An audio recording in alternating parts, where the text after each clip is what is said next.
Bass Abdou Khadre nee na tabaski moo gën nee na màggal moo gën tabaski parce que foofu déjà dafa am contradiction bi mooy. Saliou Mbacké nettali na ko ba tey wax na ne mag ñi dañ ko daan tuddi ak tabaski waat ginnaaw bi sëriñ bi wax na ne loolu bu ngeen ko defee day rey sunna Sayyidina Ibrahima wooyu laa day mel ne bidaa te man du ma def bidaa moo ne nañ ko tuddi ak màggal kon baatu màggal ci sëriñ bi li njëkk a bàyyi ko daal di sa teg kàddu yi teg ne néew ma moo gën tabaski waaye mu yéende moo gën tabaski ci yéen kon bis mooy suñu lépp kon bu agsee lépp lu ab taalibe bi man ci xelam ci xalaatam ci pëstifam ci yéenam ci jëfam woo naa jël lépp jëmale ko ci bis bi. waa léegi mbokk yi koo xam ni day toog loo xam ne diine la principe diine la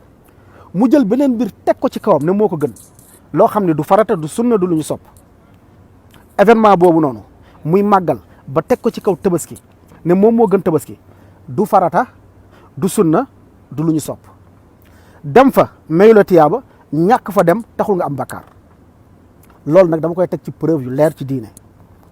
parce que nag doo ñëw jël suñu tabaski jël sa benn bis gënale ko ci tabaski boo xam ne jullit ñëpp ko bokk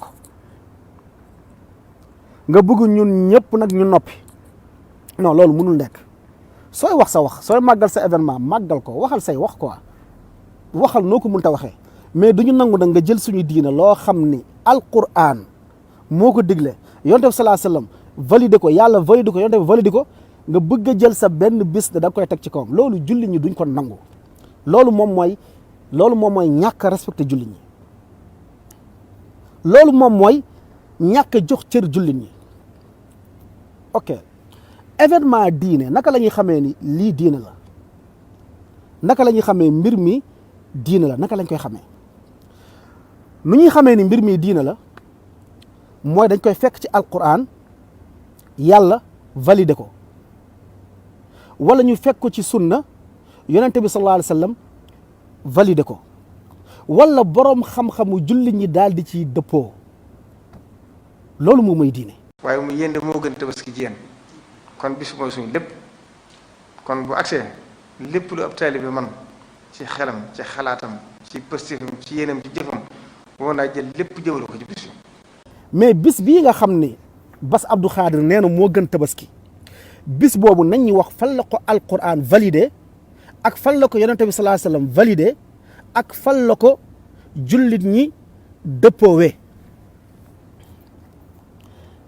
alquran baqara ba naasi doo fa fekk fu yàlla tudd màggal seen bis bi sunna yonente bi sallallahu alayhi wa sallam doo fa fekk fenn fu yàlla tuddee màggal seen bis bi comme seen bis bi tey ñu jël di ko màggal dama ne du farata du sunna du lu ñu sopp du farata du sunna du lu ñu sopp li ma bëgg nag mooy samay wax ku koy weddi ko ci alquran wala nga weddi ko ci sunna yonente bi sallallahu alayhi wa sallam nga ne ma alquran moom moo ko validé aaya baa ngi nii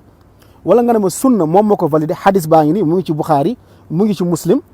wala nga ne ma boroomi xam-xamu lislaam yi ñoo ko validé. waaye mu yéende moo gën tabaski ci yéen